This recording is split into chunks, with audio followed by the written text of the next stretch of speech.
চুল বানাও। ইদানিং যুবকদের চুলের কাটিং হইছে উত্তর কোরিয়ার প্রেসিডেন্ট কিং জং উম। কিং জং উম চুলির নবী, যুবকদের চুলের মডেলের নবী কিং জং উম। আর দাড়ির মডেল ওই যে প্লেয়ার বল খেলে গেল যেন কিডা, Messi. Messi, Messi, Ronaldo, Neymar, এগে কটি কাটিং হয়েছে। আর সেম লিগে পোশাকের নবী, চলচ্চিত্রের নায়িকা। কথা কন না কেন? আল্লাহু আকবার। নবী কয় মান তাশাব্বাহা বিকওমিন ফাহুয়া মিনহুম। যার সাথে যার মিল হবে তার সাথে তার হাসর হবে, যার সাথে যার মিল হবে তার সাথে তার হাসর হবে। ওদের সাথে মিল করিস না, ওরা আমাদের কোনো জায়গা আসে না, আমরা ওদের কোনো জায়গা যাব।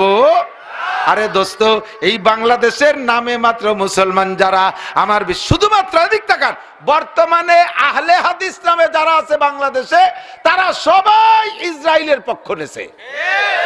এবার রাজ ফাঁস হয়ে গেছে। দুদু, তুমি কোন ইসলামের সার্কুলার দিয়ে বেড়াচ্ছ? কথা কন না কেন? তুমি কোন ইসলামের প্রচার দিয়ে বেড়াচ্ছ? কয় যে ওই ইসের গাজার নেতাদের ভিতরে, মানে মুজাহিদদের নেতা আবু উবাইদা, ওর আকীদা ঠিক নাই। তার আকীদা ঠিক নাই বলে সে বাইতুল মুকাদ্দাসের জন্য পুরো ফ্যামিলি শেষ করে ফেলাই দিচ্ছে। 20,000 মুসলমানের জীবন চলে গেছে, 20,500 এখনো পর্যন্ত লড়ে যাচ্ছে, তার ফ্যামিলি সব শেষ হয়ে গেল। তার ঈমান ঠিক নাই, উনি এই জায়গায় বসে বসে ঈমান ঠিক করতেছে। এ সবগুলা ইসরায়েলের দালাল। কথা কন না কেন? সবগুলা ইসরায়েলের দালাল। আমরা ইসরায়েলের দালালি করতে রাজি? যুবক, যদি ওই আকীদাবান হয়ে থাকিস তওবা করে ফিরে আয়। যদি ঈমানের সাথে মরতে চাস ফিরে আয়। ইসলাম বেশি বুঝো না। মুফতি আব্দুল গফফার সাহেব জীবন শেষ করলো কোরআন হাদিসের পিছনে। এই মাদ্রাসার মোহতারাম শাহহুজুর এখান থেকে শুরু থেকে শেষ পর্যন্ত জীবন শেষ করে দিল। বাংলাদেশের লক্ষ লক্ষ উলামায়ে কেরাম, ভারত পাকিস্তানের লক্ষ লক্ষ উলামায়ে কেরাম জীবন শেষ করলো কোরআন হাদিসের পিছনে। এর ভিতরে ডুবইয়া তারা ইসলাম বুঝলো না। কয় পাঙ্কু দুহেন চটি বই পড়ে ইসলাম বুঝে ফেলাইছে। ঠ্যাং চারাইয়ে নামাজে দাঁড়াতে হবে, গবা গপ কানে বাড়ি মারতে হবে, জোরে একটু আমিন করতে হবে, জানাজার নামাজে এক পাশে সালাম ফিরতে হবে, আলহামদুলিল্লাহ পড়তে হবে। এর নাম ঈমান আকীদা ঠিক হলো। যদি এই কেউ না থাকে তাহলে সে ইসরায়েলের শত্রু, আর সে যদি ওই করে তাহলে সে হলো আহলে হাদিস। কত বড় 2 নম্বরই 14 নম্বরই কথা চিন্তা করতে পারেন। আল্লাহ হেফাজত করে, বলেন আমিন। আল্লাহু আকবার। আমানতু বিল্লাহ, কি বলতে চাইছিলাম? ইসলাম, ঠিক আছে না? উদখুলু ফিস সিলমি কাফা। এবার আল্লাহ কা ইসলামের মধ্যে ঢুকলে পরিপূর্ণ ঢুকবা। ইসলামের মধ্যে ঢুকলে পরিপূর্ণ ঢুকবা, 50-50 ঢুকবা না, পরিপূর্ণ ঢুকবা। এবার জানতে চাইলাম আল্লাহ ইসলাম কি? আমি যদি ইসলাম বলি, আমি একা বলে সারতে পারবো না। আমি মাত্র শুরু করে দিয়ে গেলাম ইসলাম। আমার পরে যারা আসবে সবাই ইসলামের আলোচনা করবে। তবে ইসলাম বড় কঠিন কিছু না। কথা কন? প্রত্যেকটা আমল, আমার ভাই আমার দিক তাকান, প্রত্যেকটা আমল আমি কই না, আল্লাহই কয় লা ইউকাল্লিফুল্লাহু নাফসান ইল্লা উসাহা। মানুষকে আল্লাহ তাআলা শক্তির বাইরে কোনো হুকুম চাপাইয়া দেয়। ছোটবেলা যখন দাড়ি হয় নাই, আমাদের ছাত্র ভাই কেরকের দাড়ি ছিল এরকম বড় দাড়ি, ঘন দাড়ি। একজন ছিল আবুল হাসান ভাই, দুমসা দাড়ি, তখন আমার মোটেই দাড়ি হয় নাই। ওর মুখেই বড় দাড়ি দেখে আমি একদিন জিজ্ঞেস করছি, ভাই এত দাড়ি মুখে ওজন ওজন মনে হয় না? এই এত দাড়ি নিয়ে ঘুরি বেড়ান, বারবার ঠেয় না? কয় যে না, তো টেরই পাই না, কবে ওই এত বড় হয়েছে তাই তো মনে নেই। পরে যখন দাড়ি হয়েছে তাতে টেরই পাই না। শরীয়তের বিধিবিধান আমার দিক তাকান। যারা নিয়মিত নামাজ পড়েন, যারা নিয়মিত নামাজ পড়েন, বলেন তো এখন নামাজ পড়তে ভালো লাগে না ছাড়তে ভালো লাগে? ছাড়লে ভালো লাগে না পড়লে ভালো লাগে? কারণবশত যদি কোনো এক ওয়াক্ত ছুটে যায়, বলেন ঘরের থেকে বেরোইতে ভয় লাগে কি লাগে না? ঠিক না? ও যুবক, তোরা যারা নামাজ না পড়িস, তুই করে বলতেছি, রাগ করিস না, আদরের সাথে স্নেহের সাথে ভালোবাসার সাথে বলতেছি, তোরা যারা নামাজ না পড়িস, আজকে ঈশার নামাজটা পড়িস, দেখবে রাত্রে ঘুমটা হবে সুন্দর। দেখবি মনের মধ্যে একটা আলাদা আনন্দ পাবি। ফজরের নামাজ পড়ে ঘর থেকে বের হবি, দেখবি যে মনের ভিতরে একটা আলাদা সাহস আসবে যে আজকে আমি যে কাজে যাবো ইনশাআল্লাহ আমি সফল হব। আমি আমার মালিককে খুশি করে বেরোইছি, আমি আল্লাহর হুকুম মেনে বেরোইছি। মনের ভিতরে একটা আলাদা সাহস আসবে। কথা বলেন? যেদিন তুমি পরীক্ষা দিতে যাবা, ফজরের নামাজ তুমি পড়বা, দেখবা যে ইনশাআল্লাহ সেই দিন তোমার মনে হিম্মত সাহস বেশি হবে, পরীক্ষাটাও সুন্দর হবে। শরিয়াতের কোনো কাজ কঠিন না। যখন শরিয়াত তবিয়াতে পরিণত হয়ে যায়, শরিয়াত যখন তবিয়াতে পরিণত হয়, তখন আর কোনো কাজ করতে কষ্ট লাগে না, শরিয়াতের কোনোটা খারাপ লাগে না। তবিয়াতে সেট করার আগ পর্যন্ত একটু কষ্ট হয়। জীবনে কোনোদিন মসজিদে যান নাই, এরকম করে ভালো ভালো আল্লাহ আল্লাহ লোক আছে না, কোনোদিন মসজিদে যাই নাই। আমি এরকম এক আল্লাহ আল্লাহ নিয়ে গেছি তবলিগি, ওই দিন বুঝছি যে কোনোদিন মসজিদে যাইনি। বাইরের থেকে তশকিল করছি, নিয়ে গেছি, ব্যাটিং বুটিং মাথায় গেছে, যাইয়ে জুতো পাই দিয়ে মসজিদের মধ্যে চলে গেছে। জুতো জুতো খেলে আমি যে আমার ঘর ভরে জুতো ভরিয়ে ঘুরে বেড়াই, তাহলে ও বোঝা যায় যে কোনোদিন মসজিদে ঢোকে নাই। তারপরে জুতো খুলাইছি, এরপরে ব্যাটিং থুয়ে যে পেশাব করতে বসে গেছে, এক বাড়ির দিক ফিরে এই রান এই পর্যন্ত 12 দিয়ে বিড়ি একটা দরাইয়ে যে হেনে বসে গেছে। আমি কই আল্লাহ, এ যদি এই বাড়ির বিটিরা দেয় তো কেড়াইল দিয়ে বলো সবাই ফেলবে না। এইটা কি তবলিগ? আমি পিছন দিয়ে যাইয়া একটা তার লুঙ্গিরে আর একদিক ফিরে লুঙ্গি টেনে টেনে হাঁটু গিরি দিয়ে কইছি, বিড়িটা ফেলাও যদি মসজিদে 3 দিন থাকতে চাও। এই পাড়ার মানুষ আমাকে 3 দিন খাওয়াবে, আগের তে দাওয়াত দিয়েছে, তুমি যা শুরু করছো ভাত না মাইর খেয়ে যেতে হবে। আল্লাহ, জীবনেও কোনোদিন মসজিদে যাই না। এরে মসজিদে যা শিখাইতে বেশ কষ্ট হয়েছে। জুতো মসজিদে ঢোকার সময় কোন পাও আগে খুলতে হবে? খুলতে হবে কোন পাও? জুতোর থেকে খুলতে হবে বাম পাও, জুতোর থেকে খুলতে হবে বাম পা। মসজিদে ঢুকতে হবে ডান পা। তা কি হয়, যে পাও খুলছি সেই পাওতে ঢুকে যাবে না। সুন্নত হলো জুতোর থেকে পা খুলে ওই জুতোর উপরে পা বাম পা রাখবেন, এরপরে ডান পা খুলে ডান পা ঢুকাইয়ে পরে বাম পা ঢুকাবেন। এই যে যেটা হজবরল ভাব, এইটা আপনার কাছে একটু পেশি পেশি মনে হচ্ছে। বেরোনোর সময় আবার বাম পা বেরোবেন আগে, কিন্তু জুতোর মধ্যে দেবেন ডাইন পা আগে। সিস্টেম কি? বাম পা বেরোয় জুতোর উপরে রাইখা, জুতোর উপরে দাঁড়াইয়া ডান পা বেরোয় জুতোর মধ্যে ঢুকাইয়ে পরে বাম পা ঢুকাবেন। 4টে সুন্নত। খোলার সময় 2টা, খুলিয়ে খুলছেন 2টা সুন্নত, আবার ঢুকছেন একটা সুন্নত, 3টা। আবার বেরোনোর সময় পরার ভিতরে 2টা সুন্নত, 2 পায়ে 2টা সুন্নত, আবার বেরোইছেন একটা সুন্নতি তরিকায় বাম পা আগে দিয়ে। এই 6টা সুন্নতের পর আমল করতে আপনার একটু কষ্ট হয়। বাথরুমের ভিতরে কোন পা দিয়ে আগে ঢুকতে হবে? বাম পা। খুলতে হবে কোন পা? বাম পা। ও জায়গা ঠিক আছে। জুতো খুলবেন আগে, যদি জুতো খুলিয়ে ঢুকতে হয়। তবে বাথরুমের ভিতরে খালি পায়ে বাথরুম করবেন না। খালি পায়ে বাথরুম করলে জেহেন কমে যায়, সুন্নতের মুস্তাহাবের খেলাফ। জুতোর পায়ে জুতোর পর বসবেন। এবং স্বাস্থ্যসম্মত, অনেক সময় খালি পায়ে বসলে নিচের থেকে বাথরুমের ভিতরে অনেক জীবাণু থাকে, ওটা পার মধ্যে দিয়ে ঢোকে, আর পায়ে জুতা থাকলে ওটা ঢুকতে পারে না।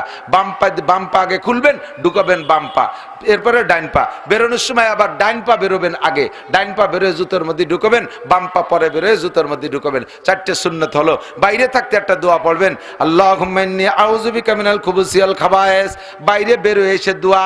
বাথরুমের মধ্যে থেকে কোনো দোয়া নাই। এক জায়গায় লেখা দেখি যে বাইরে থেকে এই দোয়া, ভিতরে থেকে এই দোয়া, এই লেখছে।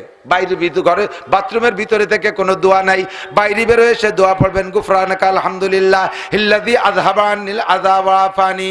সকল প্রশংসা ওই আল্লাহর, যে আল্লাহ পাক আমাকে ফারেক করে দিয়েছেন। আল্লাহর কাছে ক্ষমা চাই যে আল্লাহ পাক আমাকে বিপদ থেকে মুক্তি দিয়েছে, এমন জিনিসের থেকে যেটা আমার পেটের মধ্যে থাকলে আমার ক্ষতি হতো। এই বাথরুম পেটের মধ্যে যদি আটকে যায়, উপকার না ক্ষতি? কয় যে উপকারিত, তাহলে ভাত কম খাওয়া লাগবে না, পেট হইলে মরিয়ে যাবা কাকা, অসুস্থ হয়ে যাবে। পায়খানা ময়লা, এটা বিষ, বেরোয় দেয়া। উপকার না ক্ষতি? ক্ষতি না উপকার? কাজে এ জায়গা আল্লাহর দোয়া, আল্লাহ শুকর আদায় করব, ঠিক না? এগুলো সব ইসলাম। এগুলো সব কি ইসলাম। প্রত্যেকটা সুন্নতের পর আমল করবেন, প্রত্যেকটা সুন্নত খুঁটে খুঁটে আমল করবেন। এগুলোর নাম হলো আপনার ইসলাম। উদখুলু বিসমিল্লাহ কাফা, যা বলতে চাইছি, লা ইউকাল্লিফুল্লাহু নাফসান ইল্লা উসাহা। শক্তির বাহিরে আল্লাহ কোনো হুকুম চাপায় দেয় নাই। কতক্ষণ এগুলো যদি আপনার অভ্যাসে পরিণত হয়ে যায়, তখন আর আপনার এই কল্পনা করা লাগবে না সেম কোয়ালিটি অফ মোটরসাইকেল চালানো। আমার দিকে এদিক খেয়াল করতে হবে। প্রত্যেকটা যুক্তির সাথে শরীয়তের মাসালা যদি আপনি মিলিয়ে নেন, আরবিতে বলা হয় সুরতে মাসালা। আমরা কিতাব পড়াই, ফিকার কিতাব, আর ওর সাথে একটা মাসালা বলে একটা বাস্তব উদাহরণ দিয়ে দেই, এরকম সুরতে মাসালা। এই সুরতে মাসালাটাই যুক্তি, এইটাই হলো উদাহরণ। এটা খেয়াল রাখলে পর আপনার মশালাটা মনে থাকবে। শরীয়তের কোন বিধান আমার শক্তির বাহিরে আল্লাহ চাপাইয়া দেয়, ঠিক না? নামাজ পড়তে কি লাগে? অজু লাগে কি লাগে না? নামাজ পড়তে অজু লাগে না? বিনা অজুতে নামাজ হবে? জোরে কোন হবে? যত বড় শীত হোক বিনা ওযুতে নামাজ হবে? বিনা ওযুতে হবে না। আল্লাহ কয়, এ বান্দা, ওয়াইন ইযা কুমতুম ইলাস সালাত ফাগসিলু ওয়ুজুহাকুম ওয়া আইদিয়াকুম ইলাল মারাফিক ওয়ামসাহু বিরুউসিকুম ওয়া আরজুলাকুম ইলাল কাবাইন। এই আয়াতের দ্বারা ওযু, তুমি ওযু করে নামাজে যাবা। এখন আপনার যেভাবে আমি কড়াকড়ির সাথে বলছি, বিনা ওযুতি সিজদা দিলি ঈমান নষ্ট হয়ে যাবে, কাফের হয়ে যাবা, সিজদা দিতে পারবা না বিনা ওযুতি। এখন আপনি তো হয়তো আল্লাহ হুজুর যেভাবে কলো তাতে তো বিনা ওযুতি হয় না, কিন্তু আমারে যে ডাক্তার পানি সুতি নিষেধ করছে, আমি কি করব? আল্লাহ কও দি, আমারে পানি স্পর্শ করতে নিষেধ করছে ডাক্তার, ওযু করা নিষেধ, আমি কি করবো কও দি আল্লাহ? আর হুজুর যেভাবে কড়াকড়ির সাথে কইছে তাতে তো বিনা ওযুতি মসজিদের দ্বারেও যাওয়া যায় না, এখন কি করতে পারি? আল্লাহ কাছে যেভাবেই বলুক না কেন তোমার ও নিয়ে চিন্তা করা লাগবে না। তুমি যদি অসুস্থ হও, লাইসা আলাল মারিজি হারাজুন, রুগীর কোনো মাসালা নাই, ফাতায়াম্মামু সাইয়িদান তাইয়্যিবাম, পানির দ্বারেও যাবা না, পাক মাটি দিয়ে তায়াম্মুম করে তুমি নামাজ পড়বা, কোনো সমস্যা নাই। জোরে কন্যা সুবহানাল্লাহ। আল্লাহ সহজ করে দেশে কি দেয় নাই? কয় যে হুজুর তাই তো ওযুতি তো তায়াম্মুম করলাম, ধরেন ওযু ছুটে গেল, আমার এই শরীর অসুস্থ অবস্থায় যে সময় পানি ব্যবহার করা নিষেধ, এমত অবস্থায় যদি আমার গোসল ফরজ হয়ে যায় তাহলে কি হবে হুজুর? কান্দি এ বোঝেন নাই কথা? ওযু ছুটে গেছে, পানি দিয়ে ওযু করলে আপনার অসুবিধা, অথবা পানি পাচ্ছেন না, এ সময় মাটি দিয়ে তায়াম্মুম করবেন। কিন্তু আপনার যদি গোসল ফরজ হয়ে যায়, এ জায়গায় তায়াম্মুমই কি করতে পারে? কয় যে হ্যাঁ, ওযু ছুটে গেলে যেমন পানি ব্যবহার করা নিষেধের সময় বা পানি না পাইলে তায়াম্মুম করে নামাজ হবে, আপনি এমত অবস্থায় যদি আপনার গোসল করলে জীবন মরণের ভয় থাকে, রোগ মারাত্মক আকার ধারণ করা ভয় থাকে, তাহলে আপনি এখানেও তায়াম্মুম করে নামাজ পড়তে পারবেন। এক সাহাবা হুজুরের কাছে আসছে তায়াম্মুম করে, সারা গায়ে মাটি বালি মাহানু। হুজুর কয় যে তুমি গায়ে ভরে মাটি কে? কয় হুজুর তায়াম্মুম করে আইছি। এ কিরম তায়াম্মুম? তায়াম্মুম হলো মাটি হাতে মাখাইয়া একবার মুখ মোছা আর একবার দুই হাত মোছা, সারা গায়ে মাটি মাখালো কি রে? কয় যে ও তো অযুর তায়াম্মুম, আমি হলো গোসলের তায়াম্মুম করছি, বালি গাদি দিয়ে ডুব দই দিতে পারে চলে গেছে। হুজুর কয় না, দুইয়ে তায়াম্মুম একই তায়াম্মুম। হ্যাঁ, আমার মা বোনরা ভালো করে মনে রাখবেন যদি কানে আওয়াজ পৌঁছে যায়। আপনার রমজান মাস প্রচন্ড শীতের সময়, আপনার রমজান মাস বা শীত হোক আর যাই হোক না কেন, রমজান মাসে আপনার মাসিক বন্ধ হয়ে গেছে আসরের সময়, মাসিক বন্ধ হয়ে গেছে আপনার মাগরিবের সময়, আপনার এই মাগরিবের সময় যদি আপনার মাসিক বন্ধ হয়ে থাকে, তাহলে আপনার ওই মুহূর্তে গোসল করে নামাজ পড়া ফরজ। আজ না কাল, কাল না বসু, সাবান আনি নেই, ছুটা আনি নেই, গরম পানি নেই, এ বাহানা সে বাহানা করে 3 দিন 4 দিন ঘুরবেন। প্রত্যেক একাকত্বের কারণে নামাজের যে পরিমাণ শাস্তি বরাদ্দ আছে তা আপনাকে খাইতেই হবে, এ শাস্তি আপনাকে ভোগ করতে হবে। আপনি ওই মুহূর্তে তা ওযু করে গোসল করে আপনি নামাজ পড়তে হবে। এমনকি শরীর খারাপ, আমি যেভাবে অসুস্থ হয়েছি, রক্তক্ষরণ খুব বেশি হয়েছে, এই মুহূর্তে গোসল করলে আমার নিউমোনিয়া হবে, ঠান্ডা লাগবে, আমার করোনা বেড়ে যাবে, তাহলে আমি কি করতে পারি? বাস ময়লা কাপড়গুলো খুলে ফেলাই দিয়া আপনি ওই সময় আপনি ময়লা কাপড়গুলো খুলে ফেলাই দিয়ে একটু গরম পানি নির্দিষ্ট স্থান পরিষ্কার করে এরপরে আপনি তায়াম্মুম করে নামাজ পড়বেন, ওই নামাজ আপনার দোহরানো লাগবে না। ইউরিদুল্লাহু বিকুমুল ইউসরা ওয়ালা ইউরিদু বিকুমুল উসর। আল্লাহ পাক সর্বক্ষেত্রে সহজ পথ অবলম্বন করেছেন। নবী পাক বলেন, বাশশিরু ওয়ালা তুনাফিরু ইয়াসসিরু ওয়ালা তুআসসিরু। হে উলামায়ে কেরাম, আমার উম্মতরে সুসংবাদ দাও, বাশশিরু সুসংবাদ দাও, ওয়ালা তুনাফিরু ভয় দিয়ে ভাগাই দিও না, ভয় দিয়ে ভাগাই দিও না, সুসংবাদ দাও, তাদের কাছে টেনে আনো। ইয়াসসিরু ওয়ালা তুআসসিরু, সহজ সহজ মাসালা বলে দাও, কঠিন মাসালা বলো না, আমল করতে পারবে না। যদি বলি মিয়া ফজরের নামাজে সূরা বাকারা আর সূরা আল ইমরান দুই রাকাতে 2 সূরা ছাড়া নামাজ হবে না, তাহলে পাবলিক কবে পড়বো না? তোমরা হুজুররা বলি বেড়াওগে। সম্ভবত আবু দাউদ শরীফ 181 পৃষ্ঠার হাদিস মূল নুসকার, সম্ভবত একটু সন্দেহ আছে, তবে হাদিস সহিহ, হাদিসের মধ্যে সন্দেহ নেই। এক সাহাবা এসে বলতেছে, হুজুর শীতকালে এসে কলেমা পড়ে মুসলমান হয়েছে, মুসলমান হওয়ার পরে বলতেছে, হুজুর এখন আমার কাজ কি? কয় যে 1 নম্বর কাজ খামসু সালাওয়াতিন ইফতারাজাহুল্লাহ, 5 ওয়াক্ত নামাজ পড়তে হবে। হুজুর নামাজ কেমন? আল্লিমনি সালাত, নামাজ শিখাই দিয়েছে। পড়ার পদ্ধতি কি? কয় ওযু বানাতে হবে। কয় যে হুজুর ডেলি কয়বার বানাতে হবে ওযু? হুজুর কয় যতবার ছুটবে ততবার বানাতে হবে। তো ওযু ভাঙার কারণ কি? কয় 7টি বলে দিয়েছে। কয় তালি তো হুজুর, তাহলে আমি এই দিনের 2 ওয়াক্ত পড়বো, জোহর আর আসর পড়বো, আমি রাতে কত পড়তে পারবো না, পারবই না। কয় কেন? কয় আমার হলো ওযু ছুটে যায় দেখতে এই যে এত বড় শীত, আমি এই ঠান্ডা পানিতে কোনো মতে ওযু বানাতে পারবো না, আমি রাতে 3 ওয়াক্ত পড়বো না। হুজুরকে আরে বেটা আল্লাহ কইছে 5 ওয়াক্ত ফরজ, তুই এই সাইডে সুইতে 2 ওয়াক্ত নিতে চাচ্ছিস কে? কয় যে আমি পারবো না, তো ওযু বানাতে পারবো না, তো নামাজ পড়বো কি রে? এখন হুজুর কয় 5 ওয়াক্ত, উনি কয় 2 ওয়াক্তের বেশি পড়বো না। এর মধ্যে জিবরাইল এসে হুজুরকে বলতেছে, হুজুর ও যা পড়তে চাই তার অনুমতি দেন, বেশি কড়াকড়ি হলে ও ফেরত দিয়ে এটি চলে যাবে না, কয় যে মোটেই পড়বো না। একলি শেষ কি হবে না। হুজুর কয়েকে যা আচ্ছা যা যা তুই যা পারিস পড়ে গিয়ে এদিক তাকান। এই যে হাদিসের ভিতরে আমলের মতানৈক্য না, এই কারণেই আসছে, এরকম বহু কারণ আছে। এই জায়গা ওই সাহাবারে হুজুর নিজে অনুমতি দিয়েছেন, যা তুই 2 ওয়াক্ত পড়ি গে। আর জিব্রাইল তারে হুজুরকে অনুমতি দিতে বলছেন। জিব্রাইলের কি নিজের কোনো ক্ষমতা আছে? তাহলে উপরের থেকে আসছে না, আল্লাহ অনুমতি দিয়েছেন, জিব্রাইল তাই নবীকে বলছেন, নবী তাই তারে বলছেন ঠিক আছে তুই 2 ওয়াক্ত পড়ি গে। এই জায়গা বড় বড় সাহাবা 10 জন উপস্থিত। ওই লোক বাড়ি যে 2 ওয়াক্ত পড়ে আর সবাই 5 ওয়াক্ত পড়ে। এখন সবাই কয় নামাজ হলো 5 ওয়াক্ত, তুই 2 ওয়াক্ত পড়িস কা? ও কয় যে তোকে 5 ওয়াক্ত তোরা পড়ি গিয়া, আমারে হুজুর 2 ওয়াক্ত ভর্তি কইছে। তাহলে গ্যাঞ্জাম লাগবে কি লাগবে না? নবী এদেরও কইছে 5 ওয়াক্ত আর ওরেও কইলেন 2 ওয়াক্ত, এই হলো ঝামেলা। কথা বলেন। এখন ওর কাছে যে তোরা 2 ওয়াক্ত ভর্তি কইছে, তোর সাক্ষী আছে? কয় যে সাক্ষী কয়জন লাগবে? 10 জন আছে। বড় বড় 4 জনের নাম কইছে, আবু বকর, ওমর, উসমান, আলী। সেই 4 জনের জিজ্ঞেস করছে উনরা যে হুজুর কি ওরে 2 ওয়াক্ত নামাজ পড়তে কইছে? কয় হ্যাঁ ওরে কইছে। এখন যাবেন কোন জায়গা? হাদিস 2টা সহি, কিভাবে মীমাংসা করবেন? স্থানকাল পাত্র ভেদে ইসলাম শুরু হয়েছে এক কায়দায়, শেষ হয়েছে আর এক কায়দায়। ওই লোকটার ওই মুহূর্তে যদি চাপ দেয় 5 ওয়াক্তের, ও সব কয়েক ফেরত দিয়ে এটি চলে যাবে। এই জন্য নবী তারে আল্লাহর হুকুমে তারে অনুমতি যে যাও যাও তুমি সহজে 2 ওয়াক্তই পড়ো। কয়েকদিন পড়তে পড়তে তার নামাজের নিশা এসে গেছে, এবার মাগরিবও পড়ে। এরপরে কয়েকদিন পড়তে পড়তে সাহস এসে গেছে, ঈশাও পড়ে। এরপরে শেষ রাত্রি উঠে ফজরও পড়ে। এরপরে ওই লোকটার ফরজ গোসল হলিও শেষ রাত্রি উঠে শীতের পানি দিয়ে সব ফরজ গোসল আদায় করে তাহাজ্জুদের নামাজও পড়ে। বাশশিরু ওয়ালা তুনাফিরু, ইয়াসসিরু ওয়ালা তুআসসিরু। সুসংবাদ দাও, ভাগাই দিও না। সহজ মাসালা বলে দাও, কঠিন মাসালা চাপাই দিও না। সহজ মাসালা শিখাই দিছি, সব সহজ মাসালা শিখাই দিছি। ও দোস্ত, শেষ রাত্রে তাহাজ্জুদ পড়লে আল্লাহ পাক তারে কিয়ামতের ময়দানে বিশাল ফজিলত দিবেন। তার ভিতরে শেষ রাত্রে যারা সজাগ হয়ে তাহাজ্জুদ পড়বে, তারা হাসরের মাঠে মানুষ যখন অজ্ঞান অজ্ঞান ভাব, উন্মাদ উন্মাদ ভাব থাকবে, ওই সময় এই তাহাজ্জুদ পড়লে মানুষগুলো অজ্ঞান হবে না। নবী রাসূল শহীদদের সাথে বিনা হিসাবে জান্নাতে যাবে, কন্যা সুবহানাল্লাহ।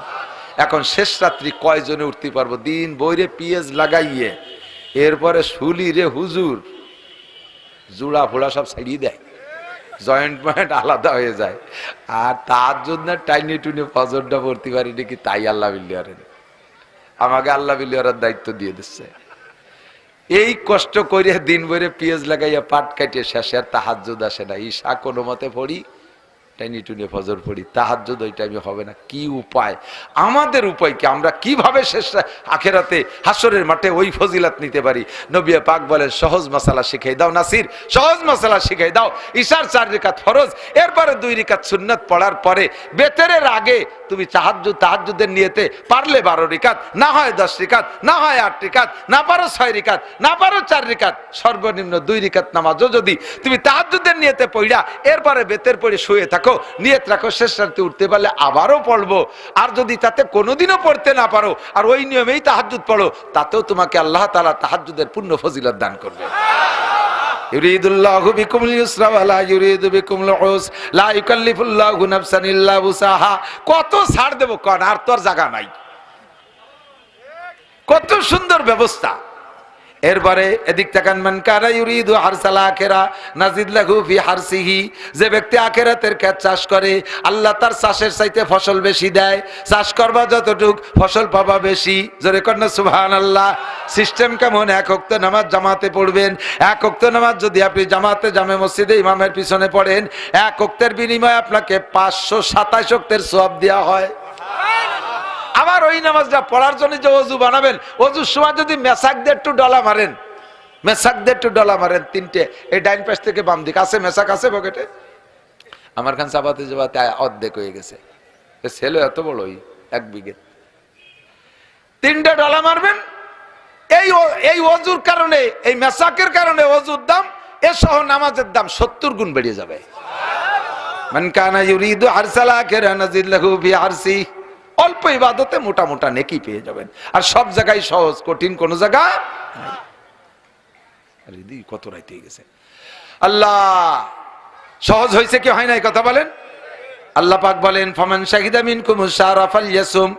এদিক আর মাত্র 2-2.5 চাঁদ পরেই আসতেছে রমজান মাস। ইনশাআল্লাহ এবার রমজানে তো কেউ রোজা থাকবো না। হ্যাঁ, যে থাকবেন রোজা থাকবেন না ছাড়বেন না? ছাড়বো না ইনশাআল্লাহ, ঠিক না? রোজা রাখবেনই। রোজা না রাইকা সুস্থ মানুষ বাড়ি থেকে যদি খাবার খায়, তাতে যে রক্ত ফুটা দেহের মধ্যে তৈরি হয়, ওই রক্ত আর শুয়োরের রক্তের মধ্যে কোনো পার্থক্য নাই। শুয়োরের রক্ত নিয়ে শুয়োর যেমন জান্নাতে যাইতে পারবে না, আর ওই নাপাক রক্ত তোমার দেহে থাকবে, ওই নাপাক রক্ত থাকতে জান্নাতে যাইতে দেওয়া হবে না। ঈমান আছে, অন্যান্য ইসলাম আছে, কিন্তু হারাম রক্ত ঢুকে গেছে রমজান মাসে গায়ের মধ্যে, এই রক্ত অপারেশন করতে হবে। ওই শরীরের ভিতরে যদি কি কয় ক্যান্সার, ব্লাড ক্যান্সার হয়, মাঝে মাঝে ওরে কি করে যেন ডায়ালিসিস করে, ডায়ালিসিস, ওই পচা রক্ত বের করে ভালো রক্ত ঢুকায়। তোমারও ডায়ালিসিস করতে জাহান্নামে পাঠানো হবে। ও জায়গা পুড়িয়ে পচা রক্ত সাফ হয়ে যাওয়ার পরে তুমি জান্নাতের প্যাসেঞ্জার হওয়ার যোগ্য হবা, তারপরে তোমাকে দেয়া হবে। কাজেই রোজা ছাড়ার কোনো ব্যবস্থা নেই। হুজুর আমি তো সিটে গাঙাইছি, সের ইফতারি ঠিক মতো পাচ্ছি না, নাসির হুজুর যেভাবে কলো তাতে রোজাও ছাড়া যায় না, কি অর্ব কন্দি আল্লাহ। আবার এই যে অসুখ হয়েছে তাতে তো রোজা রাখলি বারা মরিয়েই যায় নাকি কোয়া যায় না, আর হুজুর যেভাবে কলো তাতে তো রোজা ছাড়া দেয় না। আল্লাহ কয় যা কয় কোক, তুমি যদি ওয়াইন কুনতুম মারিদান আও আলা সাফারিন ফাইদ্দাতু মিন আইয়ামিন উখার, তুমি যদি মারাত্মক অসুস্থ হও আর যদি সফরে থাকো, তাহলে তোমার এখন রোজা রাখা লাগবে না, তুমি সুস্থ হইয়া সফর ছেড়ে বাড়ি যাইয়া রমজানের পরে এই রোজাগুলো রেখে দিও। সহজ ব্যবস্থা হয়েছে কি হয় নাই কথা বলেন? আমার আল্লাহ কোনো জায়গা চাপায় রাখে নাই, সব জায়গা সহজ ব্যবস্থা রেখেছে। এরপরে যদি বান্দা আমল না করো তাহলে আল্লাহ রিবা করার কি আছে, আমার রিবা করার কি আছে? ইসলামের মধ্যে ঢুকবো পরিপূর্ণ, কথা বলেন। শুরু হলো 1 নম্বরে নামাজ পড়বো তো, নামাজ পড়বেন তো? আল্লাহ সবাইরে তৌফিক দান করে, বলেন আমিন। রমজান আসলে রোজা রাখবেন তো? আমার 10টা যুবক, মাত্র 10টা যুবক পাক্কা প্রতিজ্ঞা করো তো, কিয়ামতের ময়দানে নবী পাকের সুপারিশ তুমি পাইবা। আমরাও দোয়া করবো আল্লাহ তাআলা তোমার দুনিয়ায় আখিরাতে কল্যাণ ও কামিয়াবি নসিব করুন। তুমি যারা দাড়ি কাটছো, যারা কেটে ফেলাইছো, এরকম 10টা যুবক প্রতিজ্ঞা করতে পারো যে আমরা আর কোনোদিন দাড়ি কাটবো না? 10টা যুবক প্রতিজ্ঞা করো তো দাড়ি কাটবো না। আল্লাহ আল্লাহ বহুত হয়ে গেছে, 20-30 জন হয়ে গেছে। আল্লাহ এই যারা হাত রয়েছে এই যুবকদের মুখে সুন্নতি দাড়ি স্থায়ী করে দাও। আল্লাহ এদেরকে তোমার রাসূলের রওজা জিয়ারত নসিব করো, মক্কা মদিনা দেখার তৌফিক দান করো, হজ্জে খানায় কাবা নসিব করো, কিয়ামতে তোমার নবীর কাছ থেকে হাউজে কাউসার নসিব করো।